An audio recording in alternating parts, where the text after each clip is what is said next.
प्रिय विद्यार्थियों नमस्ते। आप देख रहे हैं आपका अपना YouTube चैनल। मैं हूं डॉक्टर सत्यमुदिता स्नेही, असिस्टेंट प्रोफेसर संस्कृत। हम पंचतंत्र के 5वें तंत्र अपरीक्षित कारकम की कथाओं का अध्ययन कर रहे हैं। आज हम इसकी जो कथा है उसका शीर्षक है अंधक, कुब्जक और त्रिस्तनी कन्या की कथा, जिसमें जो पूर्व कथा है उसमें चक्रधर ने कहना शुरू किया कि भाग्य के अनुकूल होने पर किसी भी तरह के कार्य सिद्ध हो जाते हैं और भाग्य अगर प्रतिकूल हो तो मेरी तरह व्यक्ति समस्या में पड़ जाता है। तो क्या था श्लोक, अंधकः कुब्जकश्चैव त्रिस्तनी राजकन्यका त्रयो अपि अन्यायात सिद्धः सम्मुखे कर्मणि स्थितम। यानी जब कर्म यानी जब भाग्य सिद्ध होता है तो सब कार्य सिद्ध हो जाते हैं। तो स्वर्ण सिद्धि ने कहा यह कैसे, और तब चक्रधर ने कथा सुनाना शुरू किया। अंधे, कुब्जे और त्रिस्तनी राजकन्या की कथा। अंधे यानी अंधा व्यक्ति है कोई, कुब्जा यानी जिसकी कमर में, जिसमें पीछे के हिस्से में कुबड़ है, वह है कुबड़ा जिसको कहते हैं। और त्रिस्तनी ऐसी राजकन्या, ऐसी राजकुमारी जो जन्म से ही 3 स्तनों के साथ पैदा हुई है, तो वह उसका जन्म होता है। तो कथा देखिए, उत्तरापथ में मधुपुर नाम का एक नगर है। वहाँ मधुसेन नाम का राजा था।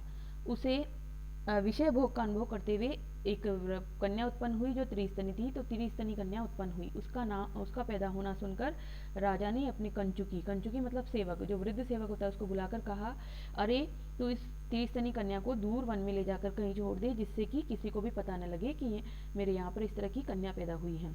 वह यह सुनकर कंचुकी ने महाराज को कहा, महाराज यद्यपि त्रिस्तनी कन्या अनिष्ट करने वाली होती है, फिर भी ब्राह्मण को बुलाकर पूछ लेना चाहिए, जिससे लोक निंदा नहीं हो हमारी, हम लोक निंदा से बच सकें और परलोक में जो भय होता है कि कन्या को जन्म लेते ही छोड़ दिया, उस तरह से भी हम बच सकें, यानी लोक और परलोक दोनों में हमारी निंदा ना हो। इस प्रकार हमें पूछ लेना चाहिए कि ऐसी कन्या उत्पन्न हो तो क्या करना चाहिए। क्योंकि श्लोक क्या कहा उसने कि जो दूसरों से बार बार पूछता है, सुनता है और हमेशा उसी को याद रखता है, उस सबक को याद रखता है, उसकी बुद्धि सूर्य की किरणों से नलिनी की तरह बढ़ती है। यानी कि सूर्य जिस प्रकार से नलिनी यानी कमलिनी को विकसित करता है, फैला देता है, बढ़ा देता है, उसी प्रकार से जो व्यक्ति प्रपच्छा वाला होता है, पूछने की जिज्ञासा वाला होता है, वह अपने ज्ञान में उत्तरोत्तर वृद्धि करता हुआ रहता है। तो पृच्छकेन सदा भाव्यम पुरुषेण विजानतः राक्षस इंद्रिय गृहीतो अपि प्रश्नात् मुक्तो द्विजः पुरा। तो अब इस कथा के अंदर एक और कथा आ रही है। तो उसमें क्या है कि प्रश्न पूछने की वजह से एक जो ब्राह्मण है वो अपनी जान बचा लेता है एक राक्षस से। तो इसीलिए यहाँ पर कंचुकी कह रहा है कि पूछने वाला होना चाहिए, क्योंकि पूछने की जो प्रवृत्ति होती है उसकी वजह से श्लोक है कि जानकार आदमी को भी दूसरों से पूछते रहना चाहिए, क्योंकि बड़े राक्षस से भी पकड़े जाने पर सवाल पूछने के कारण ही ब्राह्मण छूट गया। यानी एक राक्षस था जो शक्तिशाली था, उसने उसको पकड़ लिया ब्राह्मण को, तो भी वह अपनी पूछने की प्रवृत्ति के कारण बच गया। तो राजा ने कहा जिज्ञासा करते हुए, यह कैसे? तब उसने कथा सुनाना शुरू किया। तो एक कथा के अंदर दूसरी कथा जुड़ गई है। पहली बार ऐसा हुआ है कि एक कथा के अंदर दूसरी कथा है। राक्षस राज द्वारा पकड़े गए ब्राह्मण की कथा, या कहेंगे हम इसको संक्षिप्त में राक्षस ग्रहित ब्राह्मण की कथा। तो क्या होता है कि कंचु की कहानी सुनाना शुरू कर रहा है अपने महाराज को कि देव किसी जंगल में चंडकर्मा नामक एक राक्षस रहता था। चंडकर्मा यानी चंड जिसके कर्म है, प्रचंड कर्म वाला, भयंकर कर्मों वाला राक्षस रहता था। जंगल में घूमते हुए उसे कोई ब्राह्मण मिला। राक्षस उसके कंधों पर चढ़कर बोला, चल अरे आगे चल। यानी कि उसके कंधों पर चढ़ गया और उसको सवारी मिल गई एक तरह से, और उसको कह रहा है कि आगे चल, यानी मुझे उठा के चल, मुझे ढोते हुए आगे चल तुम। जैसे विक्रम बेताल में होता है कि कंधे पे चढ़ जाता है वेताल और उससे कहता है कि आगे चल। तो ब्राह्मण भी मारे डर के उसे लेकर आगे चलने लगा। अब जैसे ही उसने कंधे पर बिठाया तो क्या हुआ कि राक्षस के दोनों पैर आगे की तरफ लटक रहे थे उसके ब्राह्मण के शरीर पे। तो उसने उसके पैरों को देखकर क्या कहा कि कमल जैसे मुलायम उसके पैर देखकर ब्राह्मण ने राक्षस से पूछा, तुम्हारे पैर इतने मुलायम कैसे हैं? राक्षस ने कहा, मेरा यह प्रण है कि गीले पैर में जमीन पर नहीं चलूंगा। यानी कि क्यों इतने मुलायम पैर हैं, मैंने एक प्रण ले रखा है कि गीले पैर में जमीन पर नहीं चलूंगा, यानी कि जिससे गंदगी वगैरह ना चिपके और पैरों में जो गंदे मैल वगैरह हो जाते हैं वो सब ना हो। यह सुनकर अपने छुटकारे का उपाय सोचता हुआ ब्राह्मण एक तालाब पर पहुंचा। वहां राक्षस ने कहा, जब तक मैं नहा धोकर और पूजा पाठ करके लौट ना हूँ तब तक तू यहाँ से कहीं न जाना। तो ब्राह्मण चलते चलते जा रहा था, तो रास्ते में एक तालाब आया। तो वहाँ तालाब पर देखकर राक्षस ने कहा कि तुम यहीं रुको, मैं इस तालाब में स्नान करके आता हूँ, स्नान करके पूजा पाठ करूँगा, तब तक तुम यहीं रहना।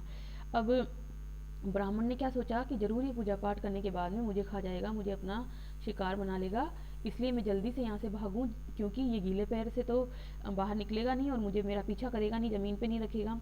तो अपने छूटने का उपाय उसे मिल गया और वह वहाँ से वैसा ही किया, उसने वहाँ से भाग गया। अब व्रत के टूटने के डर से राक्षस भी उसके पीछे पीछे नहीं गया, क्योंकि उसका तो व्रत है, प्रण है।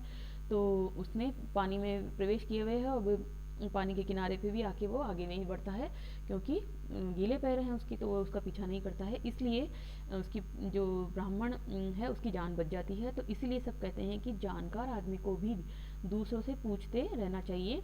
बड़े राक्षस से भी पकड़े जाने पर सवाल पूछने से ब्राह्मण छूट गया। तो ब्राह्मण इस प्रवृत्ति की वजह से छूट गया। तो उसकी बात को सुनकर राजा ने ब्राह्मणों को बुलाकर पूछा।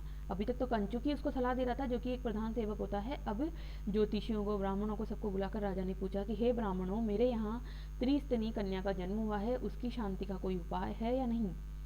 यानी कि वो जो एक तरह से दोष से युक्त कन्या हुई है, वो कहा जाता है कि इस तरह के दोष वाली कन्या अच्छी नहीं मानी जाती परिवार के लिए, तो उसकी कोई शमन का कोई उपाय है या नहीं। तो ब्राह्मणों ने अपने पोथी पाने देखे, अपनी ज्योतिषों की किताबें देखी और कहा कि देव यानी हे महाराज सुनिए, मनुष्य के यहाँ कम अथवा अधिक अंगों वाली जो कन्या पैदा होती है वह अपने पति और शील का नाश करती है। यानी कि ये माना जाता था उस समय कि जो भी अधिक अंगों वाली या कम अंगों वाली कैसी भी कन्या हो, वह या तो अपने पति का नाश करेगी और अपने शील का भी नाश करेगी। हिनांगी व अधिकांगी व या भवेत कन्यका निर्णाम भर्तुर्षात सा विनाशाय स्वशील निधनाय च।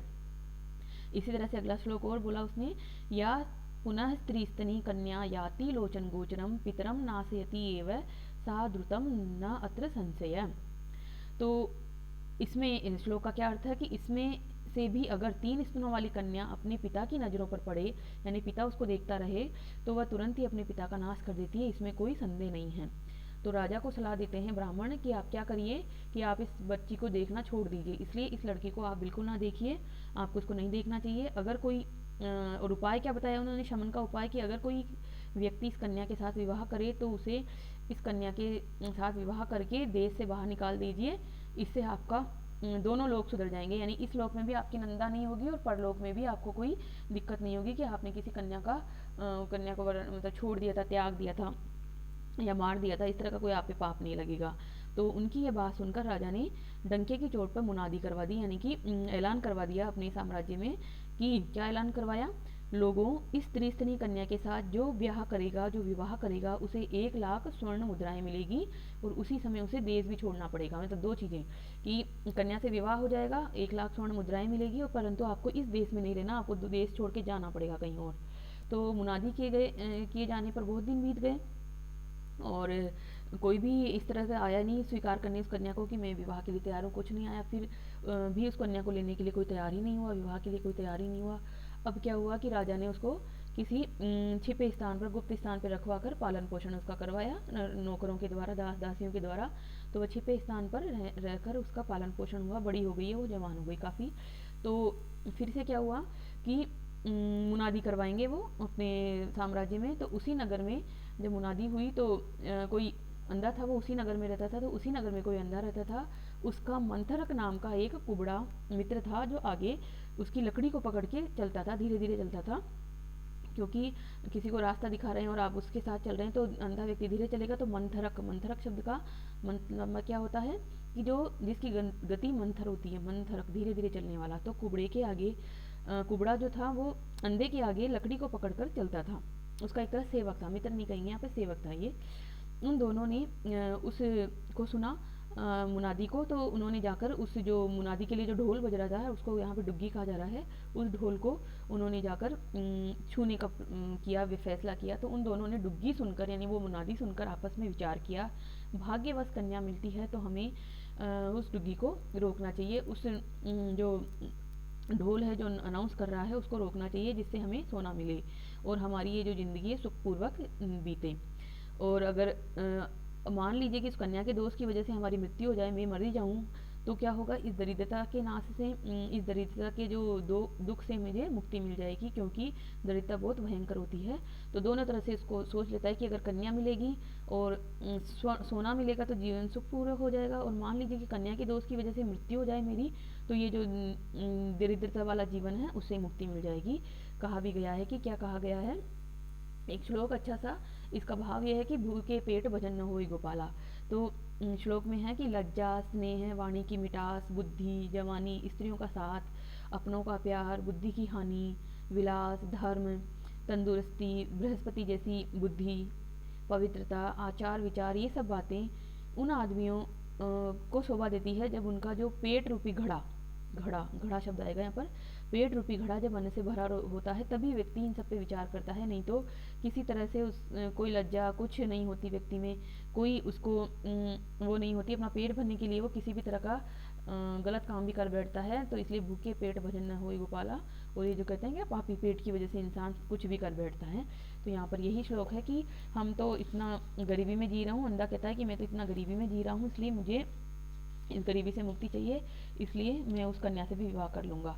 तो यह कहकर उस अंधे ने मुनादी करने वाले को रोक लिया और कहा, मैं उस राजकन्या से विवाह करूँगा यदि राजा मुझे करने दे, ऐसा राजा मुझे आज्ञा दे तो अब बाद में वो जो राज कर्मचारी थे, राजा के जो सेवक थे, वो राजा के पास उपस्थित हुए और बोले कि देव, किसी अंधे ने मुनादी को रोक दिया है, इस बारे में आपको क्या कहना चाहिए, क्या है आपका विचार। यानी कि एक अंधा व्यक्ति तैयार हुआ है विवाह के लिए, अब क्या करना चाहिए, आप बताइए क्या करें। तो राजा ने कहा कि कोई भी हो, अंधा हो, बहरा हो, कोई कोढ़ी हो, कोढ़ी मतलब कुष्ठ रोग वाला हो, कोई अंत्यज, अंत्यज मतलब कोई चांडाल हो, जो भी कोई हो, वो विदेश जाने को तैयार हो तो वह 1 लाख मोहरों के साथ इस कन्या को ग्रहण कर सकता है। यानी कि उसे पूछ लेना कि विदेश जाना पड़ेगा, मतलब देश छोड़ना पड़ेगा, इस नगर में नहीं रहना होगा, इस साम्राज्य में भी नहीं रहना होगा, तब आप जा सकते हो यहाँ से सब कुछ छोड़ के।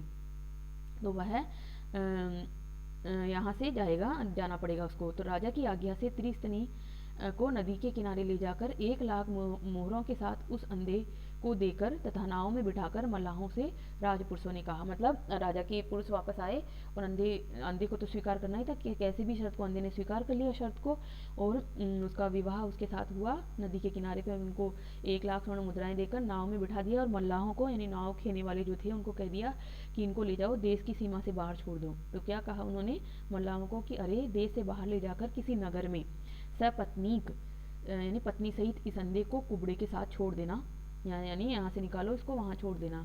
तो ऐसा करने के बाद विदेश में जाकर मल्लाहों द्वारा बताए गए किसी नगर में तीनों घर खरीदकर सुख से रहने लगे। अब मल्लाहों ने उनको छोड़ दिया और बता भी दिया कि फला फला नगर में आप जाकर रह सकते हो, जो इस साम्राज्य से बाहर है। तो वो वहाँ गए, पैसे उनके पास थे ही, 1 लाख स्वर्ण मुद्राएं तो बहुत होती हैं, उससे उन्होंने घर खरीदा और बहुत सुखपूर्वक रहने लगे। अंधा जो था वो तो पलंग पर आराम करता, सोता रहता हमेशा, और घर का कामकाज जो था वो कुबड़ा व्यक्ति करता। तो कुछ समय बीतने पर जो त्रिस्तनी थी, वो कन्या थी जो अंधे से विवाह हुआ था, उसका क्या हुआ, कुबड़े के साथ अनैतिक संबंध हो गया। यानी कि वो अंधे को नहीं चाहने लगी बल्कि कुबड़े को चाहने लगी वो, और उसके साथ उसका संबंध हो गया, अथवा कहा ही गया है। अब यहाँ पे स्त्री की चरित्र के विषय में कहा जा रहा है कि स्त्री कब चरित्रवान रह सकती है हमेशा के लिए।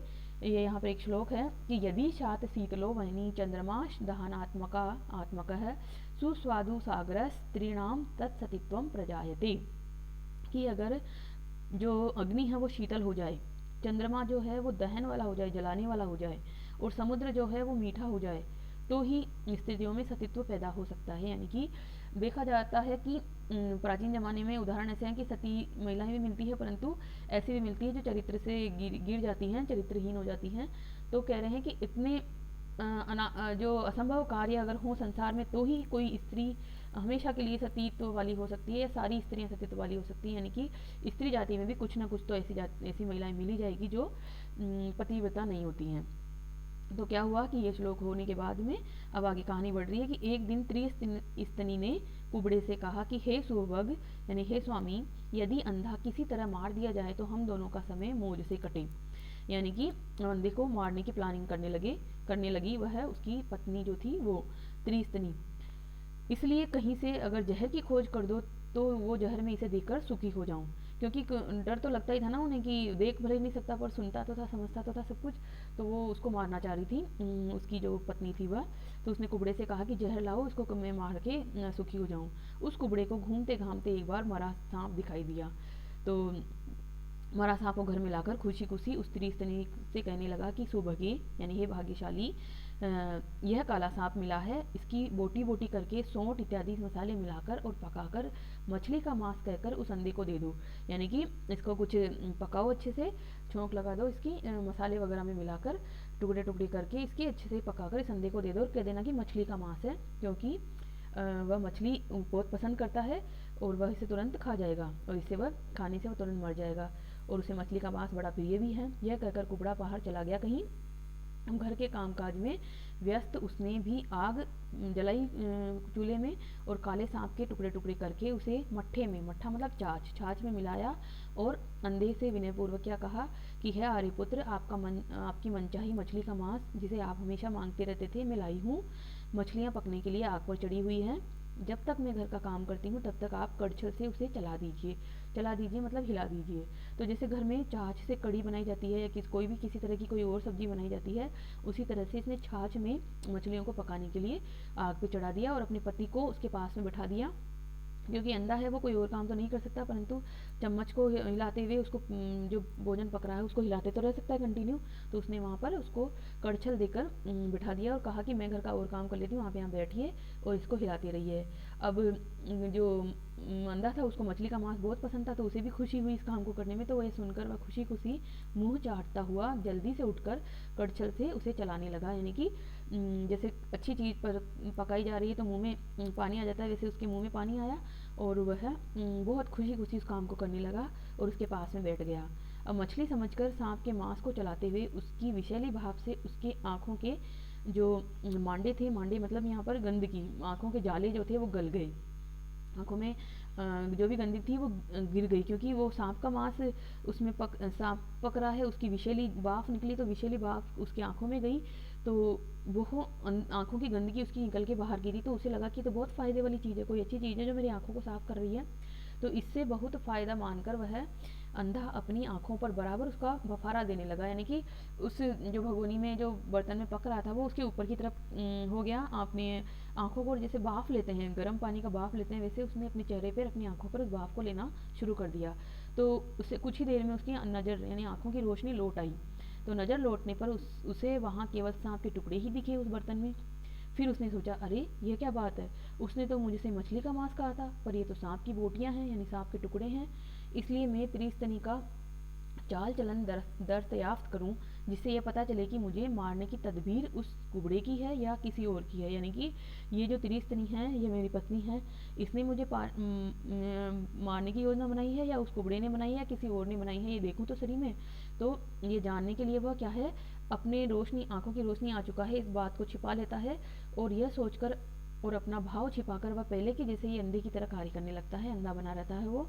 और उसी समय कुबड़ा बेधड़क आकर आलिंगन और चुंबन से त्रिस्तनी के साथ भोग करने लगा। यानी कि कुबड़ा जो बाहर गया हुआ था वो आया और उसे तो यही पता है कि अंधा तो देख नहीं सकता, तो आकर वह उस त्रिस्तनी राजकन्या को आलिंगन करने लगा, प्रेम जताने लगा, इत्यादि इत्यादि क्रियाएं करने लगा।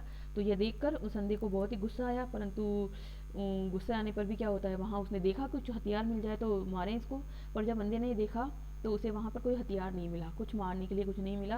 क्रोध से व्याकुल होकर उसने पहले की तरह ही आग के पास जाकर कुबड़े के पैर पकड़कर अपने सिर पर जोरों से घुमाते हुए त्रिस्तनी की छाती पर पटक दिया।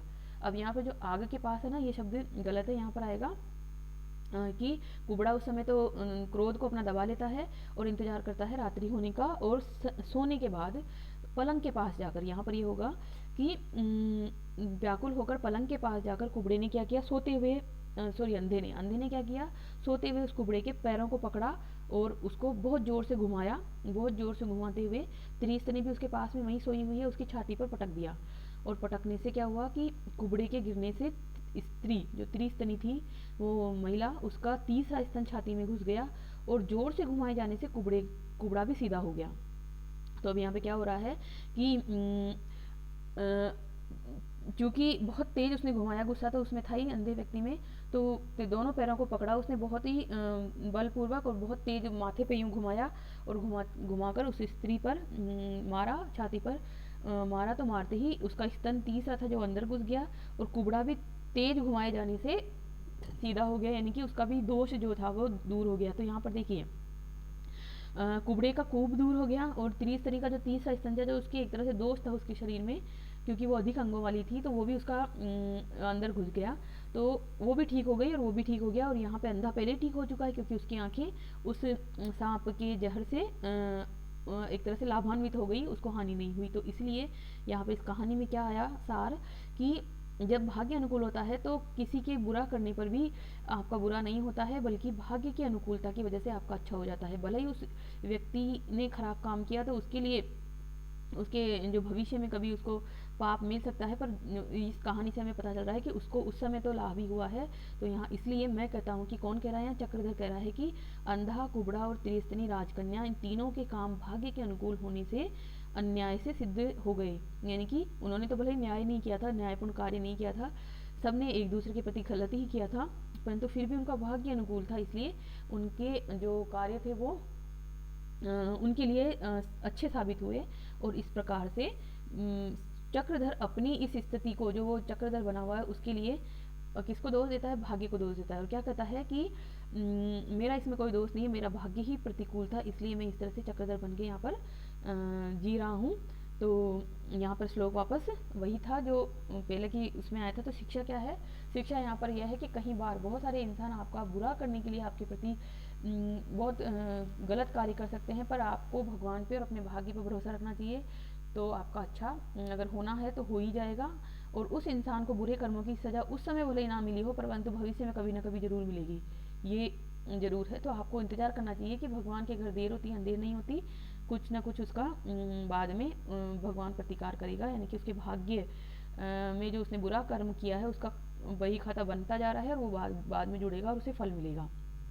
तो स्वर्ण सिद्धि ने कहा, भाई यही बात है, सच बात है, ठीक है, भाग्य अगर अनुकूल हो तो सब काम बनता है, फिर भी आदमियों को अच्छी बातों को मानना चाहिए। मैं मित्र था तुम्हारा, तुम्हें मेरी बात तो माननी चाहिए थी, भाग्य की बात तो ठीक है, और जो ऐसा करते हैं उनका तेरी तरह नाश नहीं होता।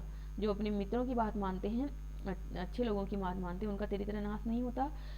उसी तरह अब अगली कथा का एक श्लोक यहाँ आएगा, उसमें क्या है कि एक पेट और भिन्न सिर वाले, एक दूसरे से फल खाने वाले भारुंड पक्षियों की तरह एकता बिना मनुष्य का नाश हो जाता है। यानी एकता के बिना अगर कोई है तो वह क्या होता है, नाश को प्राप्त होता है। तो यहाँ पर भारुंड पक्षी की कथा है जो हम कल पढ़ेंगे, उसमें श्लोक है एक, एकोदरा पृथक ग्रीवा अन्योन्य फल भक्षिण है, असंयता विनश्यंती भारुंड इव पक्षिण।